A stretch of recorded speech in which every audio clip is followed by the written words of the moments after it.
everyone's so tapped out on the fear response, the walls go up instantly and people don't want to talk.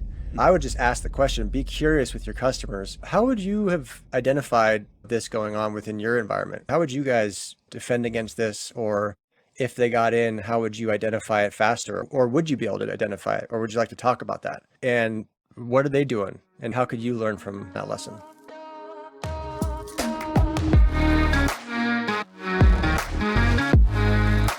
Hey everybody, and welcome to the Incident Report presented by Quest Technology Management. I'm Paul Burke, Director of Technology Communications. Every week, I'm joined by VP of Sales and Partnerships, Adam Burke. The Incident Report brings you conversations with thought leaders, business innovators, and channel mavericks to help you stay productive and agile in a changing technology landscape. Hey everybody, welcome back to the Incident Report. I'm your host, Paul Burke. Well, I'm half of your hosts. Over there, across from me, Adam Burke. Adam, how are you doing? Good, Paul. Excited to be here. As always, it is the first incident report of the month of September. And, I think it's going to be a doozy. Excited to be here. I'm excited to be inside because it is so hot outside. It's 1:14 here. I know everybody loves to talk about weather. So there you go. That's my skilled small talk segment. Nice intro, 114 degrees in the Northern California region. Hopefully everyone's staying inside, staying safe. Mm-hmm. That's amateur hour for those of us who live in the Phoenix Valley, but it's cute. It's cute that you guys are getting a little spun up about a triple digit day. You're like, oh, that's adorable. Look at them with their 114 degrees. Yeah, very cute. How was your weekend? Good weekend? It was good. Spent some time on the soccer field, and down in the Phoenix area, there's a huge complex called Reach 11. And one of the coolest things I've ever seen was there are probably about 25 soccer fields. They had an entire wireless mesh across the entire complex with these cameras that were up on these massive tripods recording every single game of the tournament. So all the kids out there that were playing, kind of a cool mix of sports and tech, they were able to record the games, send them to the parents. You can watch the plays back. Maybe a little excessive for, the under 6 and under 8-year-olds. Maybe wow. A little excessive, but it's Scottsdale. It's Phoenix. People take their sports and their kids' athletics pretty seriously around here. And funding does not seem to be an issue either. It's a little bubble. Is that a field for the public? I believe it was Phoenix Parks and Rec Department, but they got some taxpayers throwing out some cash, but it was a Phoenix Rising tournament, and they recorded every single game, and it was really cool. They had these tripods and little wireless cameras up there with a panoramic view, and you could see it tracking on the gameplay and everything like that.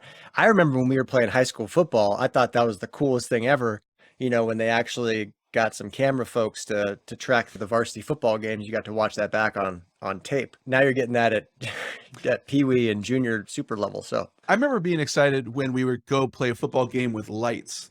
And we were like, ooh, this school can afford lights. What an opportunity for us. It's come a long way. It has, yeah.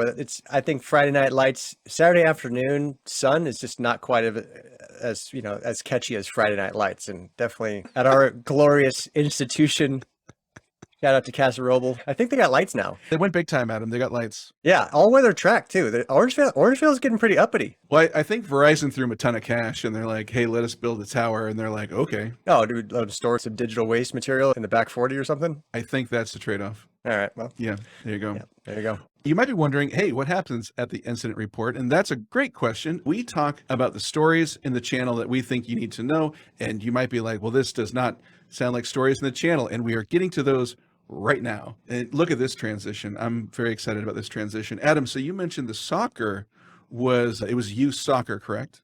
It was youth soccer. I think it was under 16 league all the way up through high school. Yep. Adam, you know what can also affect youth and the older youth is student loan breaches. And that's where we turn, Adam. Threatpost.com.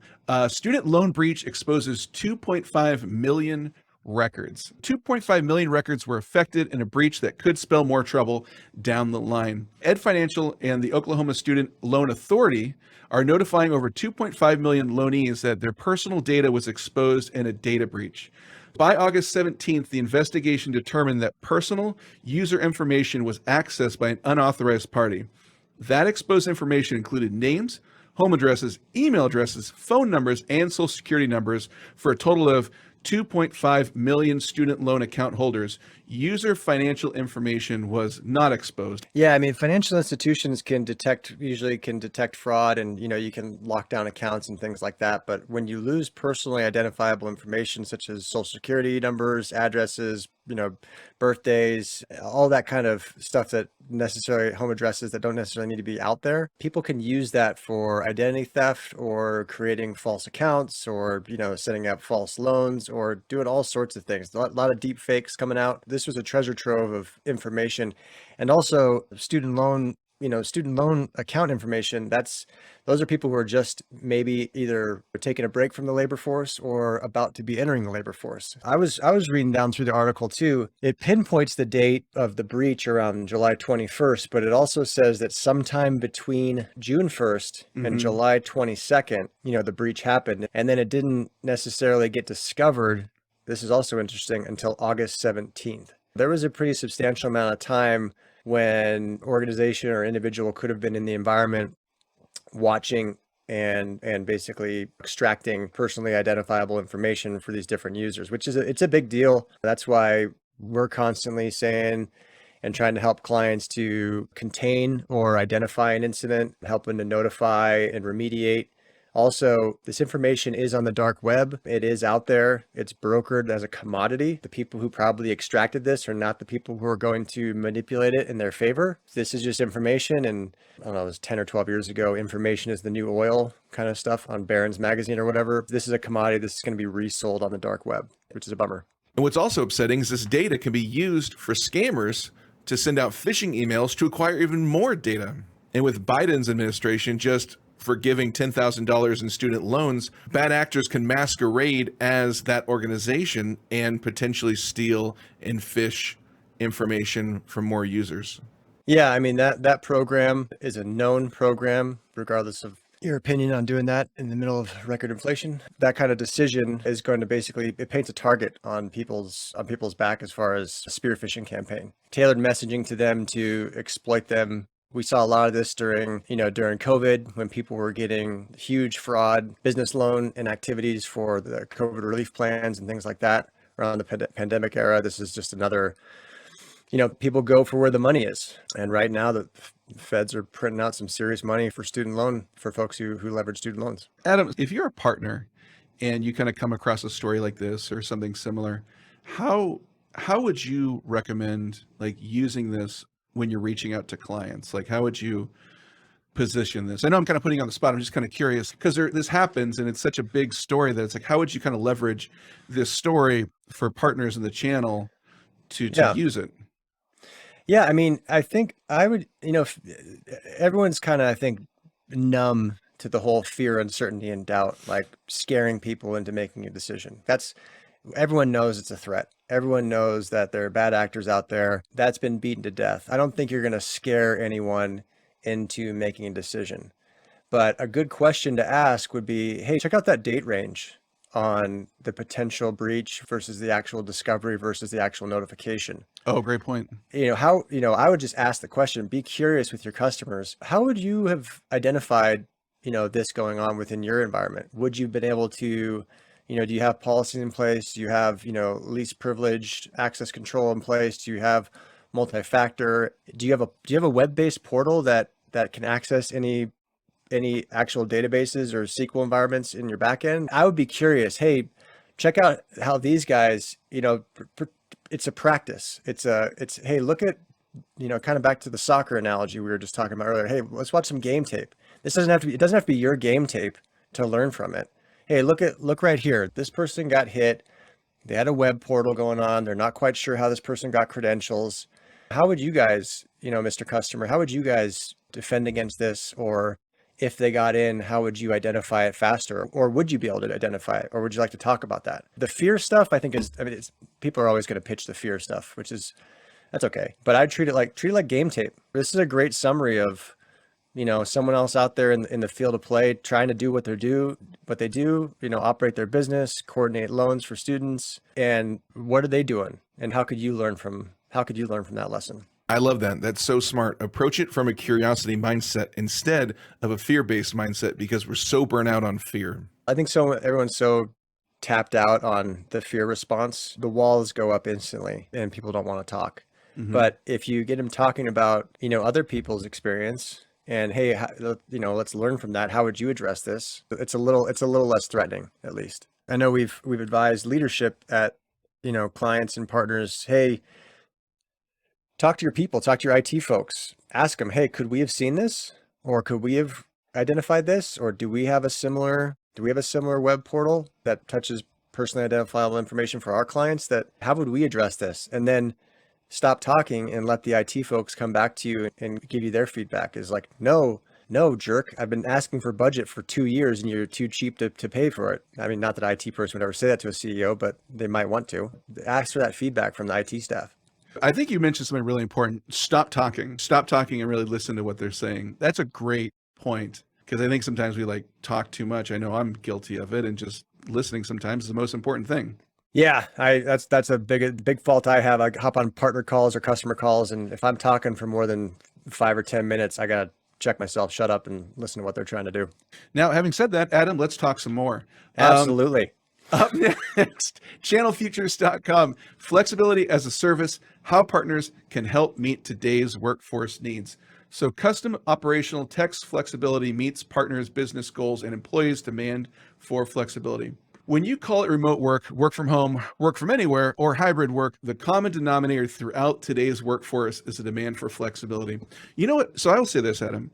As I've read so many articles for this podcast, I'm realizing the most valuable thing I can do is skip the first sentence, because it's usually the most inconsequential and doesn't get to anything super important. They're burying the lead, Paul. They are burying the lead. All right, so let's get to the lead.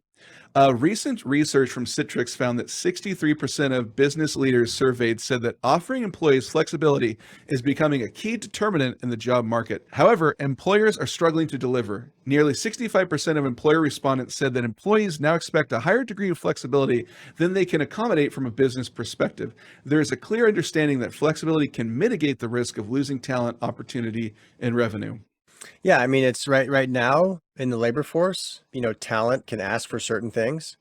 And we just got back from Labor Day weekend. So yay, labor. But we're back and moving into an economy where you're seeing folks like Jamie Dimon at JP Morgan is saying to his people in the banking industry, hey, this has been fun. It's been great.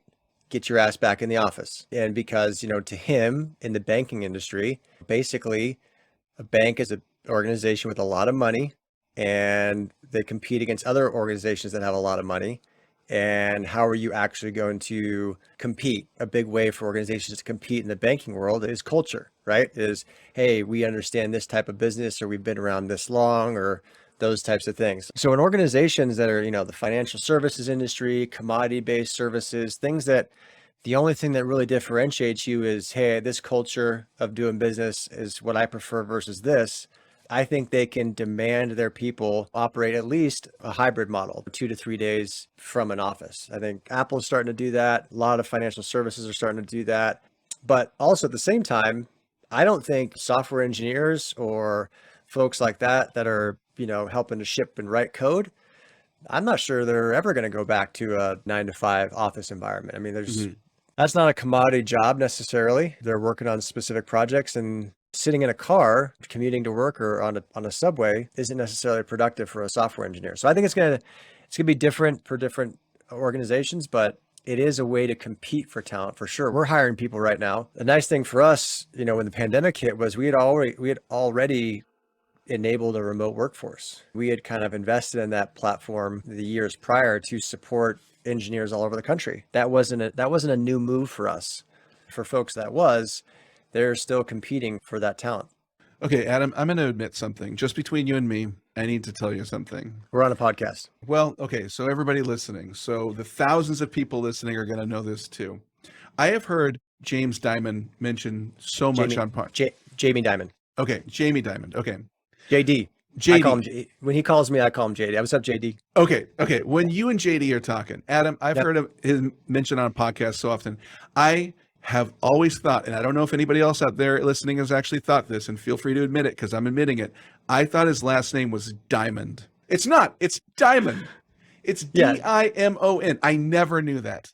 Yeah, Jamie Dimon. Yeah. Like you thought it was like my diamonds leave with you? I thought it was like, a diamond is a girl's best friend, not like a diamond is a girl's best friend.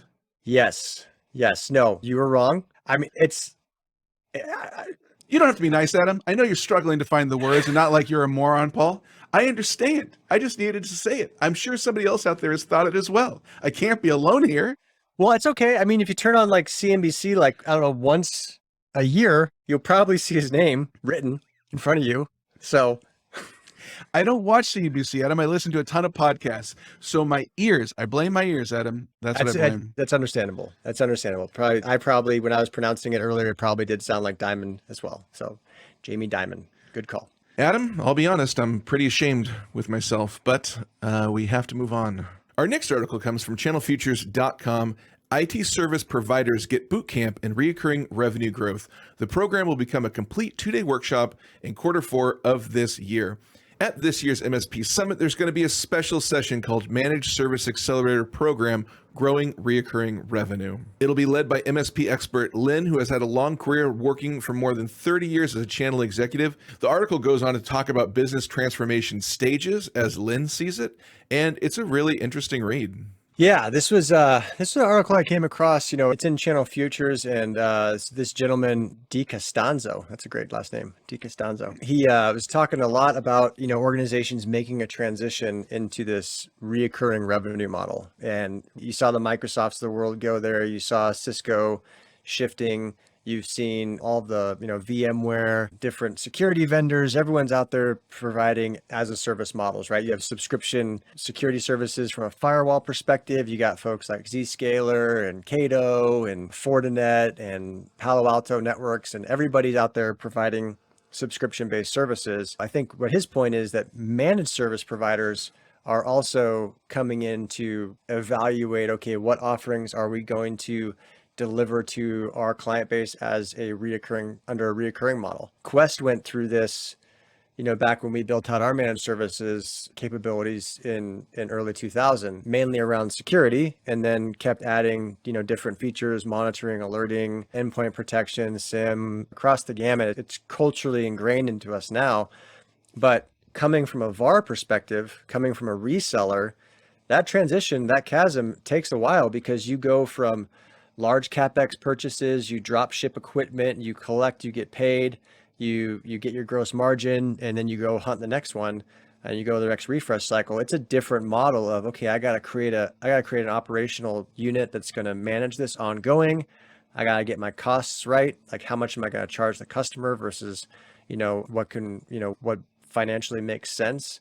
And he has some good cautionary tales in here. Some of his bullet items in here around, hey, if you price your services based on what your competition's doing, that could be a short-lived issue. You got to really evaluate how you want to price these things, which I thought was a great point. Good article, really talks from a business perspective about people making that transition. Not that you have to overcomplicate it, but a lot of it has to do with how people like to pay for stuff and how people like to get paid. So your sales force is definitely going to have a vote, and as you're making a transition, you're going to see how you pay your people and how your partners make money too. So those are some big considerations as you're making a transition to scaling up your MSP practice. And if you want to read the article, it is going to be in the description of this podcast. Absolutely. Yeah. Adam, anything coming up this week that people should know? Always fun to go through this stuff. I think, from an MSP standpoint and a security standpoint, if anyone has any questions or wants to chat with us, please check out the links below or reach out, partners@questsys.com anytime. But no, just hope everyone had a great Labor Day weekend, and it's good to be back. And if I might add, a couple important things to note in today's podcast. One, pause, listen to people. It's important. And two, it's pronounced Jamie Dimon, not Diamond. Don't walk around thinking it's Diamond and be like me. Live a better life. And like Paul, exhibits every week, don't be afraid to look stupid. I pride myself on that. That's what I bring to the table every week. You guys, thanks. This is the Incident Report. We'll see you next week. I'll have more dumb questions next week. Adam, have a great week. Appreciate it, everyone. Have a great week.